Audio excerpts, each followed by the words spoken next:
हमारे मामलात फैले हुए हैं, कभी उधर से टेंशन आती है, कभी पढ़ाई का स्ट्रेस है, कभी जो है वो औलाद की तरफ से टेंशन है, कभी फैमिली की तरफ से टेंशन है, कभी कोई दोस्त टेंशन दे देता है, कभी स्पाउस टेंशन दे देता है, कभी बिजनेस में लॉस हो जाता है। ये ज़िंदगी के मामलात हैं। तो हमारे अफेयर्स इतने फैल चुके हैं कि अब हम यही सोचते हैं कि यार करें तो क्या करें, ना नमाज पढ़ने का टाइम है, ना अल्लाह से बात करने का टाइम है।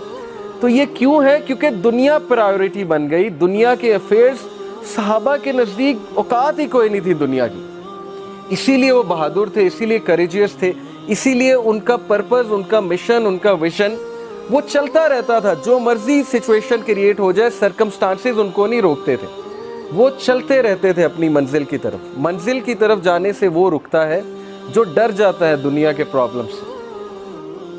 तो वही डरेगा जिसके लिए इंपॉर्टेंस बहुत है दुनिया की। तो दुनिया की इंपॉर्टेंस क्या है? एक बार रसूल अल्लाह सल्लल्लाहु अलैहि वसल्लम सहाबा के साथ कहीं जा रहे थे। रास्ते में एक मरी हुई बकरी थी, उसका कारकस यानी कि बोसीदा उसका जिस्म था, सड़ चुका था, गल चुका था। तो रसूल अल्लाह सल्लल्लाहु अलैहि वसल्लम ने सहाबा से कहा कि इसको कोई लेना चाहेगा? Will some of you like to purchase this? तो सहाबा ने कहा इसको कौन परचेज करेगा? तो अल्लाह के नबी ने कहा कि अल्लाह के नज़दीक दुनिया की हकीकत इससे भी कमतर है।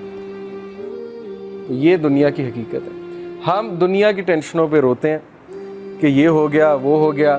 पर्सपेक्टिव छोटा सा है ना, मायोपिक विजन है। सहाबा का विजन ही आखिरत थी। वो हंस रहे होते थे दुनिया के मसाइल पे, बहादुरी से मुकाबला कर रहे होते थे कि चलो 60 साल 50 साल की ज़िंदगी गुजर ही जाएगी, रिवॉर्ड अल्लाह के पास है। सब्र करो, दिल को बड़ा करो, मुकाबला करो ज़िंदगी की मुसीबतों का, मुश्किलों का, अल्लाह ताला स्ट्रेंथ देगा तुम्हें। ये उनका एटीट्यूड था। तो बहरहाल हमारे अफेयर्स जो हैं वो फैले हुए हैं, और वजह यही है हमने अपने आप को अल्लाह के लिए फ़ारिग नहीं किया। हर चीज़ के लिए फ़ारिग किया हुआ है, लेकिन अल्लाह की जब बात आती है तो हम कहते हैं हमारे पास टाइम नहीं। Whoever is concerned about the world and the world will come to him although he is reluctant to it. किसके लिए? जो आखिरत के बारे में कंसर्न है। दुनिया उसके पीछे भागेगी, वो दुनिया के आगे भागेगा। मैं आपको क्या एग्जांपल दूं? देखिए, जुनैद जमशेद रहीमहुल्लाह से ज़्यादा बड़ी एग्जांपल कोई है? जुनैद जमशेद रहीमहुल्लाह ने कहा कि मैंने ज़िंदगी में बड़ा कुछ किया, लेकिन खुदा की कसम सुकून मिला है तो वो एबटाबाद या पता नहीं कौन से इलाके का उन्होंने नाम लिया कि वहाँ की एक मस्जिद में फटी हुई टाट के ऊपर बैठ के मुझे सुकून मिला। मैं दुनिया के 5 स्टार होटल्स में रहा हूँ, लेकिन असल सुकून मिला तो वो स्टार्ट पे बैठ के मिला। ये सेंटेंस काफ़ी है। और फिर किस तरह अल्लाह ताला ने उन्हें गनी किया। एक बारी आई कि उनके पास 1 रुपया नहीं था, बट देखें अल्लाह ताला ने रिच किया उन्हें। और अक्सर कहा करते थे कि अल्लाह ताला मुझे शहादत की मौत दे। और देखें वो एक अच्छे दीनी काम से वापस आ रहे थे, और एयरप्लेन क्रैश में कंफर्म शहादत है। इंशाल्लाह हम दुआ करते हैं उनके लिए। तो दुनिया तुम्हारे पीछे भागेगी, तुम दुनिया के आगे भागोगे। मैंने यूनिवर्सिटी में मेरे एक दोस्त थे, वो टॉपर भी थे, और वो हर वक्त किसी ना किसी प्रोडक्टिव काम में लगे होते थे। कभी किसी सिटी जा रहे हैं, कभी कहीं जा रहे हैं, लेक्चर्स दुरूस देने के लिए। हम हैरान होते थे कि ये पढ़ते कब हैं, लेकिन वो टॉपर भी थे, वन ऑफ द टॉपर्स थे, टॉप 3 में थे। इंजीनियरिंग बहुत मुश्किल होती है, हम पढ़ पढ़ के थक जाते थे। हमारा जीपीए वही 2.5 3 के दरमियान आता था, वो 3.5 3.6 पर बैठे होते थे। तो अल्लाह ताला आपको दिखाता है, एग्जाम्पल्स दिखाता है कि टाइम मेरे कंट्रोल में, टाइम मेरे हाथ में है, और तुम अगर मेरी रिस्पेक्ट नहीं करोगे, मेरी कदर नहीं करोगे, तो फिर तुम्हारे लिए मामलात मुश्किल हो जाएंगे। इसी तरह ज़िंदगी डिज़ाइन हुई है। हम किसी न किसी को फॉलो करते हैं, हम किसी न किसी के पीछे भागते हैं। अगर हम अल्लाह के पीछे नहीं भागेंगे, हम सोसाइटी के पीछे भागेंगे। सोसाइटी के पीछे नहीं भागेंगे, हम मीडिया के गुलाम बन जाएंगे। वो हमें जो दिखाएंगे हम वही करना चाहेंगे। तो ट्रू फ्रीडम अल्लाह को फॉलो करने में। सो दुनिया तुम्हारे पीछे भागेगी, तुम दुनिया के आगे। Whoever is concerned about the world, Allah will place poverty between his eyes. और जो दुनिया को कंसर्न बनाता है, दुनिया को कंसर्न बनाने का ये मतलब नहीं कि कमाई छोड़ देनी है, पढ़ाई छोड़ देनी है, हर वक्त अल्लाह अल्लाह करना है। दुनिया को कंसर्न बनाने से मुराद है कि दुनिया को गोल समझना। जैसे जिम कैरी का कोट मैंने लास्ट वीक आपको दिखाया था, उसने कहा कि I wish everyone should get rich and famous so that they may know this is not the answer, ताकि उनको पता लगे ये आंसर नहीं है। तो दुनिया को प्रेफरेंस बनाने का मतलब है कि ग्रीडी हो जाना, सेल्फिश हो जाना, सेल्फ सेंटर्ड हो जाना, और जाहिर है कि दुनिया के पीछे कुछ इस तरह से भागना कि सारी तगो-दो दुनिया के लिए।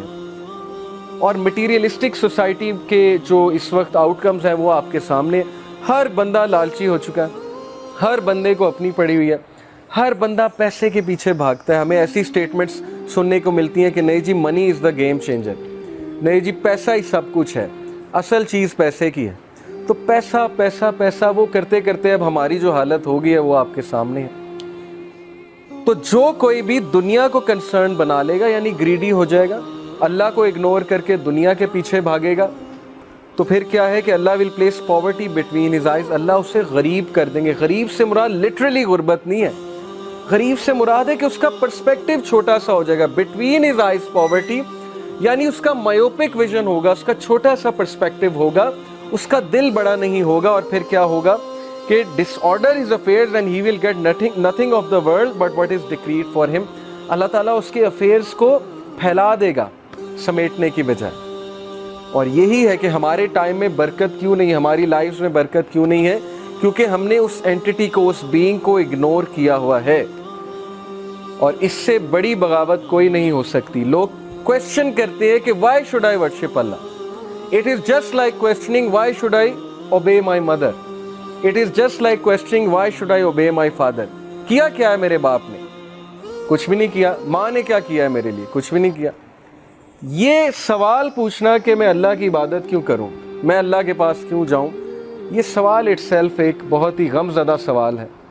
और अनफॉर्चुनेटली बहुत सौ की ये सोच बन गई है कि मैं क्यों करूं अल्लाह ताला के लिए। तो किसी के लिए तो करना है, इज़्ज़त इसी में है कि अल्लाह के लिए कर लें। दूसरों के लिए करेंगे तो जलालत आपका जो है मुकद्दर बन जाएगी, वो हम सब ने देखा है। बहरहाल इसका ये मतलब नहीं दूसरों के साथ अच्छाई नहीं करनी चाहिए। बहुत अच्छे अच्छे दोस्त होते हैं, उनसे उम्मीद भी लगानी चाहिए, उनके पास भी बैठना चाहिए। ये एक मैं अलग पर्सपेक्टिव बता रहा हूँ जो कि आप समझ गए होंगे मैं कहना क्या चाह रहा हूँ, कि अल्लाह को इग्नोर करके नहीं, अल्लाह को डिसप्लीज़ करके नहीं, फिर कामयाबी नहीं है। हम अल्लाह को डिसप्लीज़ करके दूसरों को प्लीज़ करते हैं। हमें पता है चीज़ गलत है, हमें पता है हमारे दोस्त गलत राह की तरफ जा रहे हैं, गलत चीज़ को फॉलो कर रहे हैं, लेकिन हम इग्नोर करते हैं, हम उन्हें ज्वाइन करते हैं, अल्लाह के अहकामात को हम साइड लाइन करते हैं। तो फिर क्या है कि तुम्हारे अफेयर्स को अल्लाह फैला देगा। फिर तुम बरकत ढूंढते फिरोगे, फिर तुम टाइम ढूंढते फिरोगे, टाइम तुम्हें कोई नहीं मिलने वाला। ये भी अल्लाह की रहमत है। ये मत समझें कि अल्लाह ताला को कोई खुशी होती है हमें पनिश करके, हमारे अफेयर्स को फैला के। ये हमें वापस लाने का तरीका है। जैसे पेरेंट्स कभी कभी रीइंफोर्समेंट करते हैं, पनिशमेंट देते हैं बच्चे को, उस्ताद बहुत से तरीके यूज़ करता है बच्चे को वापस लाने के लिए। ये भी अल्लाह की रहमत है। ये तो पर्सपेक्टिव की बात है ना। कुछ लोग इसको समझते हैं कि अल्लाह ताला पता नहीं क्यों इतने गुस्से वाले। It's all about perspective.